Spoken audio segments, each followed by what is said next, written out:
ತಿರುಚಿಟ್ರಂಬಲಂ. ಓಂ ಶಿವಾ ತಿರುಚಿಟ್ರಂಬಲಂ.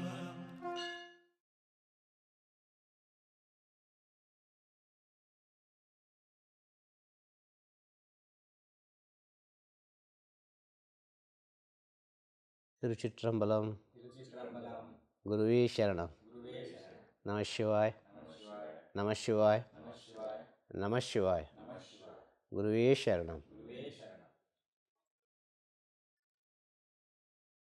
ಒಂದು ಸತ್ಯದ ಸ್ಥಿತಿಯಲ್ಲಿರುವವ, ಒಂದು ಸತ್ಯದ ದಾರಿಯಲ್ಲಿ ಹೋಗುವ, ಜ್ಞಾನ ಮಾರ್ಗದಲ್ಲಿ ಹೋಗುವ, ಅವ ಮಾತನಾಡುವ ಮಾತುಗಳು ಅಷ್ಟು ಸುಲಭದಲ್ಲಿ ಯಾರಿಗೂ ಅರ್ಥ ಆಗುವುದಿಲ್ಲ.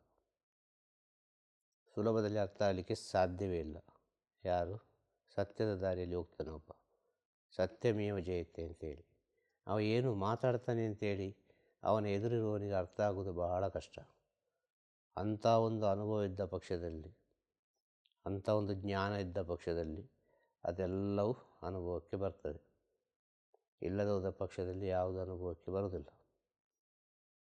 ಅನೇಕ ಋಷಿಮುನಿಗಳು ಹೇಳಿದ ವಿಚಾರಗಳು, ಅನೇಕ ಸಾಧಕರು, ಅನೇಕ ಸಂತರು, ಅನೇಕ ಜ್ಞಾನಿಗಳು, ಅನೇಕ ಯೋಗಿಗಳು, ಅನೇಕ ಸಿದ್ಧರು, ಇನ್ನು ಅನೇಕ ಮಹಾಜ್ಞಾನಿಗಳು ಹೇಳಿದ ವಿಚಾರಗಳು ಇವತ್ತಿಗೆ ಕೂಡ ಯಾರಿಗೂ ಸರಿಯಾದ ಅರ್ಥ ಗೊತ್ತಿಲ್ಲ.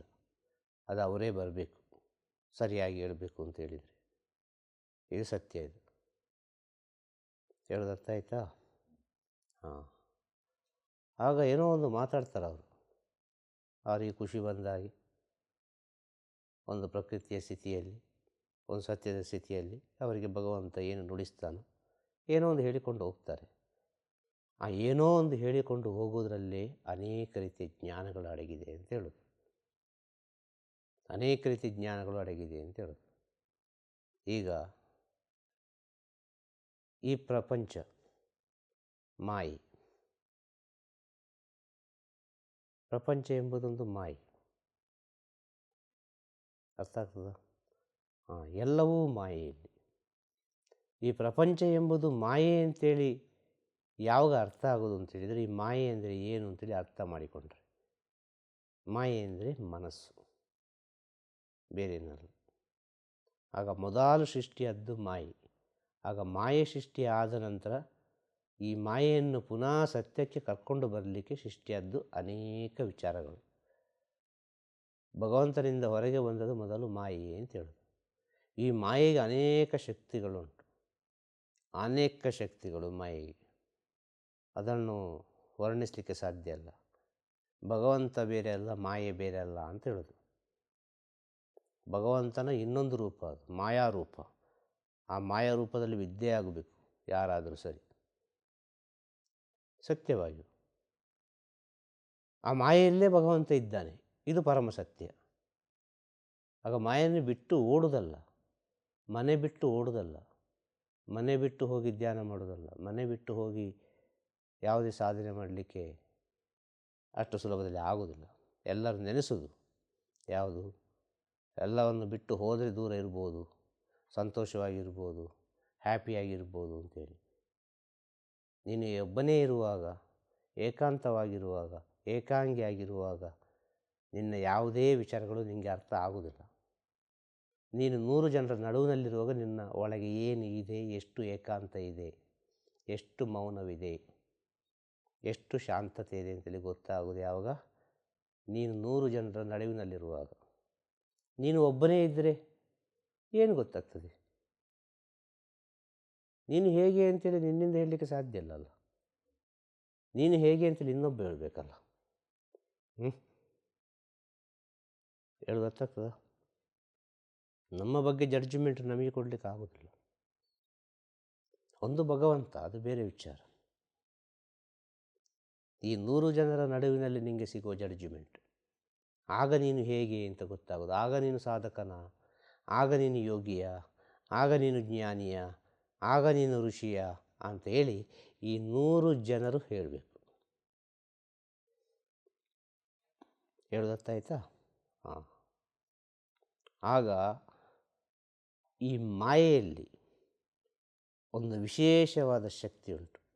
ಈಗ ಮಾಯೆ ನಮಗೆ ಏನೋ ಒಂದು ಬೇಕು ಅಂತ ಅನಿಸಿದರೆ ಅಲ್ಲಿ ಒಂದು ಆಕರ್ಷಣೆ ಇರಬೇಕು. ಆಕರ್ಷಣೆ ಇದ್ದರೆ ಮಾತ್ರ ನಮಗದು ಬೇಕು ಅಂತ ಅನಿಸುತ್ತೆ.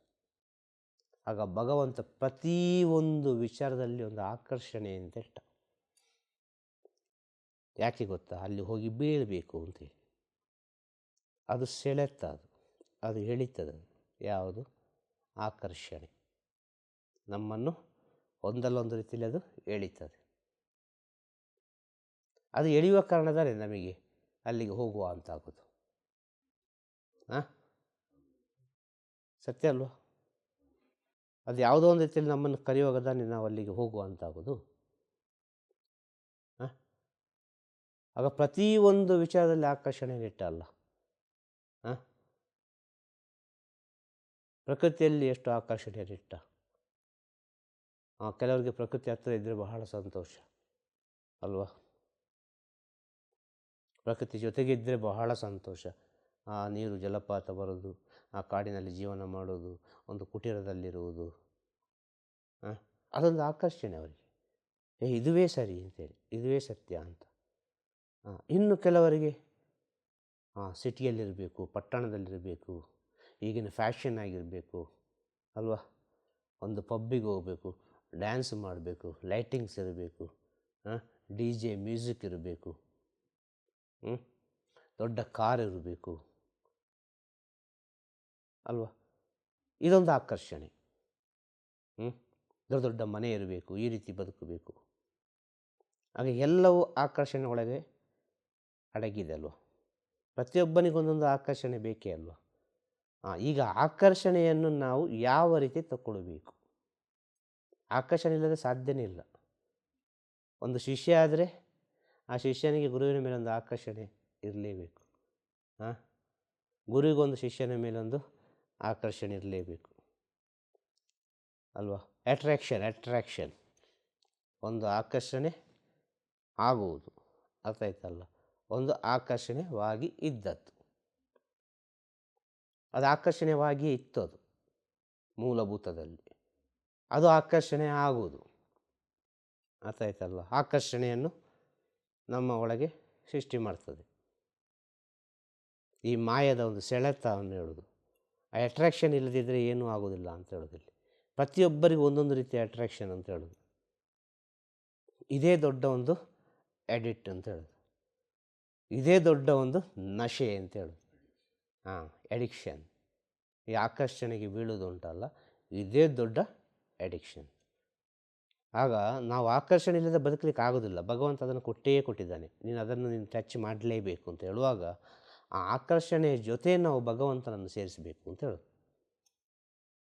ಆಕರ್ಷಣೆಯ ಜೊತೆ ನಾವು ಭಗವಂತನನ್ನು ಸೇರಿಸಬೇಕು. ಅಟ್ರಾಕ್ಷನ್ನ ಜೊತೆ ನಾವು ನಮ್ಮನ್ನು ಸೇರಿಸಿಕೊಳ್ಳಬೇಕು. ಹೇಗೆ ಸೇರಿಸಿಕೊಳ್ಳೋದು? ಯಾವ ರೀತಿ ಸೇರಿಸಿಕೊಳ್ಳೋದು ಅಲ್ವಾ?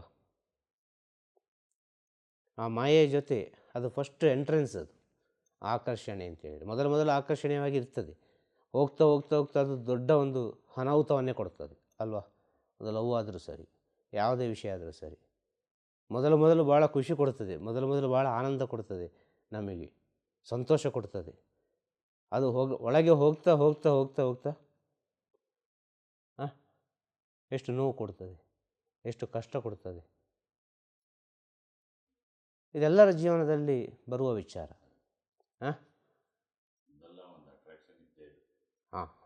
ಖಂಡಿತವಾಗಿ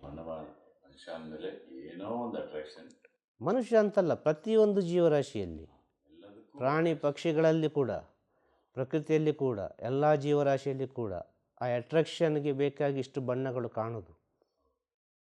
ಒಂದು ಹುಲಿಯನ್ನು ನೋಡು, ಎಷ್ಟು ಅಟ್ರಾಕ್ಷನ್ ಆಗಿ ಉಂಟು ಅದರ ಕಲರ್. ಒಂದು ಸಿಂಹವನ್ನು ನೋಡು, ಒಂದು ಗರುಡವನ್ನು ನೋಡು ಅಲ್ವಾ? ಅದೆಲ್ಲ ಕೆಲವರಿಗೆ ಭಯಂಕರ ಲೈಕ್ ಆಗ್ತದೆ. ಒಂದು ಜೀಬ್ರವನ್ನು ನೋಡು, ಒಂದು ಒಂಟೆಯನ್ನು ನೋಡು. ಅದಕ್ಕದಕ್ಕಾದಂಥ ಸ್ಥಿತಿಯನ್ನು ಯಾರು ಕೊಟ್ಟ? ಆ ಬಣ್ಣವನ್ನು, ಆ ಪಟ್ಟೆಯನ್ನು, ಆ ಚುಕ್ಕಿಯನ್ನು, ಆ ಕಲ್ಲರನ್ನು. ಅದು ಅಟ್ರಾಕ್ಷನ್ ಆಗಲಿ ಅಂತೇಳಿ. ಆಗ ಪ್ರಪಂಚದಲ್ಲಿ ಪೂರ್ತಿ ಇರೋದು ಅಟ್ರಾಕ್ಷನಲ್ ಮೊದಲು. ಕಣ್ಣಿಗೆ ಕಾಣೋದು. ಆಗ ಕಣ್ಣಿಗೆ ಕಾಣೋದು ಯಾವುದು? ಅಟ್ರಾಕ್ಷನ್ ಮೊದಲು. ಕಣ್ಣಿಗೆ ಕಾಣದೇ ಒಂದು ಮಾಯೆ, ಒಂದು ಆಕರ್ಷಣೆ. ಕಣ್ಣಿಗೆ ಕಾಣೋದೊಂದು ಆಕರ್ಷಣೆ. ಇದನ್ನು ಸ್ವಲ್ಪ ಸೂಕ್ಷ್ಮವಾಗಿ ಅರ್ಥ ಮಾಡಿಕೊಳ್ಬೇಕು. ಹೇಳೋದತ್ತಾಯ್ತಾ? ಹಾಂ. ಇದನ್ನು ಯಾವ ರೀತಿ ನಾವು ಸೇರಿಸಿಕೊಳ್ಳೋದು? ಅಟ್ರಾಕ್ಷನ್ಗೆ ಈಗ ನಾವು ತಗೊಳ್ಳೋದ ಒಂದು ವಿಚಾರ, ಪ್ರೆಸೆಂಟ್ ಸಿಚುವೇಷನಲ್ಲಿ ತಗೊಳ್ಳೋ ವಿಚಾರ ಒಂದು ಫೋನ್ ಅಂತ ಇಟ್ಟುಕೊಳ್ಳುವ. ಫೋನ್ ಅಂದರೆ ಎಲ್ಲರಿಗೂ ಒಂದು ಅಟ್ರಾಕ್ಷನ್, ಎಲ್ಲರಿಗೊಂದು ಆಕರ್ಷಣೆ, ಫೋನು ಅಂತೇಳಿ. ಈ ಫೋನ್ನ ವಿಚಾರದಲ್ಲಿ ನಾವು ತಗೊಳ್ಳುವ. ಯಾವ ರೀತಿ ತಗೊಳ್ಳುವ? ಒಂದು ಫೋನ್ ಬರ್ತದೆ. ಆ ಫೋನು ಬರ್ತದೆ ಅಂತೇಳಿದ್ರೆ ಏನರ್ಥ? ಒಂದು ರಿಂಗ್ ಆಗ್ತದೆ ಅಂತೇಳಿ ಅರ್ಥ ಅಲ್ವಾ? ಹೌದಲ್ವಾ? ಒಬ್ಬ ಕಾಲ್ ಮಾಡ್ತಾನೆ ಅಂತೇಳಿ ನಮಗೆ ಕೇಳಬೇಕಾದ್ರೆ ರಿಂಗ್ ಆಗ್ತದೆ. ರಿಂಗ್ ಆದರೆ ನಾವು ಕೂಡಲೇ ರಿಸೀವ್ ಮಾಡ್ತೇವೆ. ರಿಂಗ್ ಕೇಳಿದ ಕೂಡಲೇ ಫೋನ್ ರಿಸೀವ್ ಮಾಡ್ತೇವೆ ಅಲ್ವಾ? ಇನ್ನು ಕೆಲವರು ಸೈಲೆಂಟ್ ಮುಡಿಗೆ ಹಾಕ್ತಾರೆ. ಸೈಲೆಂಟ್ ಮುಡಿಗೆ ಹಾಕಿದರೆ ಫೋನು ರಿಂಗ್ ಕೇಳ್ತದ? ಕೇಳೋದಿಲ್ಲ. ನಾವು ನೋಡಿದರೆ ಉಂಟು, ನೋಡಿ ಫೋನ್ ಮಾಡಿದರೆ ಉಂಟು ಅಲ್ವಾ? ಇನ್ನು ಕೆಲವರು ಏರೋಪ್ಲೇನ್ ಮೋಡಿಗೆ ಹಾಕ್ತಾರೆ ಅಲ್ವಾ? ಏರೋಪ್ಲೇನ್ ಮೋಡಿಗೆ ಹಾಕುವಾಗ ಫೋನೇ ಹೋಗುವುದಿಲ್ಲ. ಇನ್ನು ಎಲ್ಲಾದರೂ ಏರೋಪ್ಲೇನ್ ಮೋಡ್ ತೆಗೆದು ಎಲ್ಲಾದರೂ ಮೆಸೇಜ್ ಬಂದಿದ್ದರೆ, ಅಲ್ಲೇನೋ ಗೊತ್ತಾದರೆ ಫೋನ್ ಮಾಡ್ಬೋದು ಅಲ್ವಾ? ಈಗ 3 ರೀತಿ. ಇನ್ನು ಫೋನು ಸ್ವಿಚ್ ಆಫ್ ಆಗಿದೆ. ಫೋನೇ ಸ್ವಿಚ್ ಆಫ್. 1 2 3 4 ಆಯಿತು ಅಲ್ವಾ? ಒಂದು ರಿಂಗ್, ಇನ್ನೊಂದು ಸೈಲೆಂಟ್, ಇನ್ನೊಂದು ಫ್ಲೈಟ್ ಮೋಡು, ಇನ್ನೊಂದು ಸ್ವಿಚ್ ಆಫ್. ಈ 4 ವಿಷಯ ತಗೊಳ್ಳುವ ಆಕರ್ಷಣೆಯಿಂದ. ಇದನ್ನೇ ನಾವು ಡಿವೈನ್ ಆಗಿ ನೋಡುವ, ಇದನ್ನೇ ನಾವು ಜ್ಞಾನವಾಗಿ ನೋಡುವ. ಯಾವ ರೀತಿ ಅಂತೇಳಿ ನಾವು ಭಗವಂತನ ಹತ್ರ ಯಾವ ರೀತಿ ಸಂಬಂಧವನ್ನು ಇಟ್ಟುಕೊಳ್ಬೇಕು, ಯಾವ ರೀತಿ ಆಕರ್ಷಣೆಯನ್ನು ಇಟ್ಟುಕೊಳ್ಬೇಕು ಭಗವಂತನ ಹತ್ರ. ಭಕ್ತನ ಪ್ರಾರ್ಥನೆ ಯಾವ ರೀತಿ ಹೋಗಿ ಮುಟ್ಟಬೇಕು ಅಂತೇಳಿದರೆ, ಭಗವಂತ ಯಾವತ್ತು ನಮ್ಮ ಕಾಲನ್ನು ರಿಂಗಲ್ಲಿಡಬೇಕು. ಭಗವಂತ ಯಾವತ್ತು ನಮ್ಮ ಕಾಲನ್ನು ರಿಂಗಲ್ಲಿಟ್ಟರೆ ನಮ್ಮ ಪ್ರಾರ್ಥನೆಗೆ ಸರಿಯಾದ ಉತ್ತರ ಆ ಕಡೆಯಿಂದ ಈ ಕಡೆ ಸಿಗ್ತದೆ. ಭಗವಂತ ನಮ್ಮ ಕಾಲನ್ನು ಅವನಿಗೆ ಕೇಳಿಸುವ ಹಾಗೆ ಇಟ್ಟರೆ, ಈಗ ಭಗವಂತನಿಗೂ ನಮಗೊಂದು ಫೋನ್ ಅಷ್ಟೇ ಕಾಂಟ್ಯಾಕ್ಟ್. ಇದು ಗುರು ಶಿಷ್ಯರು ತಗೊಳ್ಬೋದು, ಭಗವಂತ ಭಕ್ತ ಅಂತೇಳಿ ಸಹ ತಗೊಳ್ಬೋದು. ಈಗ ಎಲ್ಲರೂ ಪ್ರಾರ್ಥನೆ ಮಾಡ್ತಾರಲ್ಲ ಭಗವಂತನ ಹತ್ರ. ಆಗ ಪ್ರಾರ್ಥನೆಯಲ್ಲಿ ಕೇಳಬೇಕು ಅಂತೇಳಿದರೆ ಒಂದು ಶಬ್ದ ಅಲ್ಲಿ ಕೇಳಬೇಕು, ಒಂದು ರಿಂಗಿನ ಶಬ್ದ ಕೇಳಬೇಕು. ಇಂಥವರೇ ಕರೀತಾ ಇದ್ದಾರೆ, ಇಂಥವರೇ ಹೇಳ್ತಾ ಇದ್ದಾರೆ ಅಂತೇಳಿ ಕೇಳಬೇಕು. ಈ ರೀತಿಯಾಗಿ ಭಗವಂತ ರಿಂಗನ್ನು ಯಾರಿಗೆ ಕೊಡ್ತಾನೆ ಗೊತ್ತಾ? ಯಾರ ಕಾಲು ಬಂದರೆ ನನಗೆ ಕೇಳಲಿ ಅಂತೇಳಿ ಭಗವಂತ ಯಾರನ್ನು ನೆನೆಸ್ತಾನೆ ಅಂತೇಳಿದರೆ, ಮುಗ್ಧತೆ ಇದ್ದವರನ್ನು, ಶುದ್ಧ ಮನಸ್ಸಿನವರನ್ನು, ಸತ್ಯ ಇದ್ದವರನ್ನು. ಇವರ 3 ಮಾತನ್ನು ಭಗವಂತ ಯಾವಾಗಲೂ ಕೇಳಲಿಕ್ಕೆ ರೆಡಿ ಇದ್ದಾನೆ. ಎನಿ ಟೈಮ್, 24 hours ಜೀವನ ಉದ್ದಕ್ಕೂ ಇಂಥವರ ಮಾತನ್ನು ಭಗವಂತ ಕೇಳಿಯೇ ಕೇಳ್ತಾನೆ. ಯಾರ್ದೆಲ್ಲ? ಮುಗ್ಧತೆ, ಇನ್ನೊಂದು ಸತ್ಯ, ಒಂದು ಮುಗ್ಧತೆ, ಇನ್ನೊಂದು ಶುದ್ಧ, ಇನ್ನೊಂದು ಸತ್ಯ. ಈ 3 ಇರಬೇಕು. ಶುದ್ಧ ಅಂದರೆ ಶುದ್ಧವೇ ಎಲ್ಲವೂ, ಅಲ್ಲಿ ಬೇರೆ ಏನಿಲ್ಲ. ಇನ್ನೊಂದು ಸತ್ಯ, ಇನ್ನೊಂದು ಮುಗ್ಧತೆ, ಏನೂ ಗೊತ್ತಿಲ್ಲ ಮಗುವಿನ ಹಾಗೆ. ಈ 3 ವಿಚಾರವನ್ನು ಭಗವಂತ ಯಾವತ್ತೂ ರಿಂಗಲ್ಲಿಡ್ತಾನೆ, ಯಾವತ್ತೂ ಕೇಳುವ ಅಂಥೇಳಿ. ಇನ್ನು ಸೈಲೆಂಟಿಗೆ ಆಗ್ತಾರೆ ಭಗವಂತ. ಯಾವಾಗ ಸೈಲೆಂಟಿಗೆ ಆಗ್ತಾರೆ ಗೊತ್ತಾ? ಈ ಮುಗ್ಧತೆ, ಈ ಸತ್ಯ, ಈ ಶುದ್ಧತೆ ಇಲ್ಲ ಅಂತೇಳಿದರೆ ಸೈಲೆಂಟಿಗೆ ಆಗ್ತಾರೆ. ಅಲ್ಲಿ ಸ್ವಲ್ಪ ಏನೋ ಒಂದು ವಿಚಾರ ಕಾಣ್ತದೆ. ನಾನು ನಾನು ನನ್ನಿಂದ ಆಗ್ತದೆ ಎಂಬ ವಿಚಾರ ಅಲ್ಲಿ ಬರ್ತದೆ. ಆಗ ಏನು ಮಾಡ್ತಾರೆ ಗೊತ್ತಾ? ಸೈಲೆಂಟಿಗೆ ಆಗ್ತಾರೆ. ಅವನಿಗೆ ಎಲ್ಲ ಗೊತ್ತಿರುವಾಗ ನಮ್ಮ ಅವಶ್ಯಕತೆ ಎಂಥದಕ್ಕೆ? ಅವನಿಗೆಲ್ಲ ಗೊತ್ತಿರುವಾಗ ನಮ್ಮ ಅವಶ್ಯಕತೆ ಎಂಥದಕ್ಕೆ? ಬೇಡ, ಅವನೇ ನೋಡಿಕೊಳ್ಳಿ. ಇನ್ನು ಅವನ ನಾನು ನಾನು ನಾನು ಎಂಬುದು ಜಾಸ್ತಿ ಮೆರೆಯುವಾಗ ತನ್ನಿಂದ ತಾನಾಗಿ ಆ ವಿಚಾರ ಕೆಳಗೆ ಬಂದು ಯಾವುದೋ ಒಂದು ರೀತಿಯಲ್ಲಿ ಅಹಂಕಾರ ಅಳೆಯುವಾಗ, ಇದು ಅಹಂಕಾರ ಅಳೆದಿದೆ ಅಂತ ಆಗುವಾಗ ಆ ಸೈಲೆಂಟ್ ಹಾಕಿದಾಗ ನೋಡ್ತಾರೆ ಯಾರ್ದೆಲ್ಲ ಕಾಲ್ ಬಂದಿದೆ ಇದರಲ್ಲಿ. ಈಗ ಸ್ವಲ್ಪ ಇದು ಅಹಂಕಾರ ಎಲ್ಲ ಅಡಗಿದೆ, ಈಗ ಮಾತಾಡಿದರೆ ಕೇಳೋ ಸ್ಥಿತಿಯಲ್ಲಿ ಉಂಟು ಅಂತ ಹೇಳುವಾಗ ಒಂದು ಕಾಲ್ ಕೊಡ್ಬೋದು ಭಗವಂತ. ಯಾವಾಗ? ಅಹಂಕಾರ ಎಲ್ಲ ಅಡಗಿದ ಮೇಲೆ ನಿನಗೆ ಸತ್ಯದ ಅರಿವಾಯ್ತಪ್ಪ, ಇನ್ನಾದರೂ ನಾನು ಹೇಳಿದ್ದನ್ನು ಕೇಳು ಅಂತ ಹೇಳಿ. ಅರ್ಥ ಆಯ್ತಲ್ಲ ಹೇಳಿದ್ದು? ಇನ್ನೊಂದು ಏರೋಪ್ಲೇನ್ ಮೋಡ್. ಅರ್ಥ ಆಯ್ತಾ? ಈ ಏರೋಪ್ಲೇನ್ ಮೋಡ್ ಅಂದರೆ ಏನು? ಬೇಡ, ಎಷ್ಟು ಹೇಳಿದರೂ ಅರ್ಥ ಆಗೋದಿಲ್ಲ. ಇದು ಇನ್ನೂ ಚೇಂಜ್ ಆಗೋದಿಲ್ಲ, ಇದನ್ನು ಚೇಂಜ್ ಆಗೋದಿಲ್ಲ. ಈ ಕಾಲೇ ಬರಬಾರ್ದು, ಕಾಲೇ ಸಿಕ್ಕಬಾರ್ದು. ಏರ್ಪ್ಲೇನ್ ಮೋಡಿಗೆ ಹಾಕಿಟ್ಟು ಮುಗಿತಲ್ಲಿ. ಅದು ಈ ಜನ್ಮದಲ್ಲಿ ಆಗೋದಿಲ್ಲ ಅಂತೇಳಿ. ಮತ್ತೆ ಫೋನು ಸ್ವಿಚ್ ಆಫ್, ಕನೆಕ್ಷನೇ ಇಲ್ಲ, ಮತ್ತೆ ಕನೆಕ್ಷನೇ ಇಲ್ಲ. ಮತ್ತೆ ಮುಂದಿನ ಜನ್ಮ, ಈ ಜನ್ಮದಲ್ಲಿ ಕೈ ಬಿಟ್ಟಾಯಿತು. ಮತ್ತೆ ಪುನಃ ಚಾರ್ಜ್ ಮಾಡಿ ಅದು ಹೊಸತ್ತಾಗಿ ಸರಿಯಾದ ರೀತಿಯಲ್ಲಿ ಟವರ್ ಸಿಕ್ಕಿ ಬರಬೇಕು. ಹಾಗೆ ಭಗವಂತ ನಮಗೆ ಕೆಲವು ಸಲ ಕಾಲ್ ಕೊಡುವಾಗ ನಾವು ರಿಸೀವ್ ಮಾಡೋದಿಲ್ಲ, ನಾವು ಯಾವುದೋ ಸ್ಥಿತಿಯಲ್ಲಿ ಇರ್ತೇವೆ. ಇನ್ನು ಭಗವಂತ ಕೆಲವು ಸಲ ನಮಗೆ ಕಾಲ್ ಕೊಡುವಾಗ ಟವರೇ ಇರೋದಿಲ್ಲ. ಹೇಳ್ದತ್ತಾಯ್ತಾ? ಇದು ಪಾಪ ಪುಣ್ಯದ ಲೆಕ್ಕಾಚಾರ. ನಾವು ಪುಣ್ಯವಂತರಾದರೆ ಭಗವಂತ ಯಾವಾಗಲೂ ನಮ್ಮ ಮಾತನ್ನು ಕೇಳ್ತಾ ಇರ್ತಾನೆ. ನಾವು ಅನೇಕ ಜನ್ಮದಲ್ಲಿ ಪಾಪವನ್ನು ಮಾಡಿದರೆ ನಮ್ಮ ಮಾತುಗಳು, ನಾವು ಹೇಳುವ ವಿಚಾರಗಳು ಅದು ಪ್ರಕೃತಿಗೆ ಹೋಗಿ ಸೇರುವುದಿಲ್ಲ, ಅದು ಭಗವಂತನ ಹತ್ರ ಹೋಗಿ ಸೇರುವುದಿಲ್ಲ. ಅದಲ್ಲೇ ಸುತ್ತಿಕೊಂಡು ನಮಗೆ ಬರ್ತದೆ. ನಾವು ಆಡಿದ ಮಾತುಗಳೆಲ್ಲವೂ ಪ್ರಕೃತಿಗೆ ಹೋಗಿ ಸೇರಿದರೂ ಕೂಡ ನಾವು ಆಡಿದ ಮಾತುಗಳು ಪ್ರಕೃತಿಯಲ್ಲಿ ಒಂದಾಗಬೇಕು. ನಾವು ಆಡಿದ ಮಾತುಗಳು ಪ್ರಕೃತಿಯಲ್ಲಿ ಸೇರಿ ಅದು ನಮಗೆ ರಿಟರ್ನ್ ಬರುವುದು. ನಾವು ಆಡಿದ ಮಾತುಗಳು ಸತ್ಯವಾಗಿದ್ದಲ್ಲಿ, ನಾವು ಆಡಿದ ಮಾತುಗಳು ಶುದ್ಧವಾಗಿದ್ದಲ್ಲಿ, ನಾವು ಆಡಿದ ಮಾತುಗಳು ಪವಿತ್ರತೆಯಿಂದ ಇದ್ದಲ್ಲಿ ಅದು ಪ್ರಕೃತಿಯಲ್ಲಿ ಒಂದಾಗಿ ಅನೇಕ ರೀತಿಯ ದೈವಿಕದ ಕೆಲಸಗಳನ್ನು ಮಾಡ್ತದೆ. ಈ ಶಬ್ದ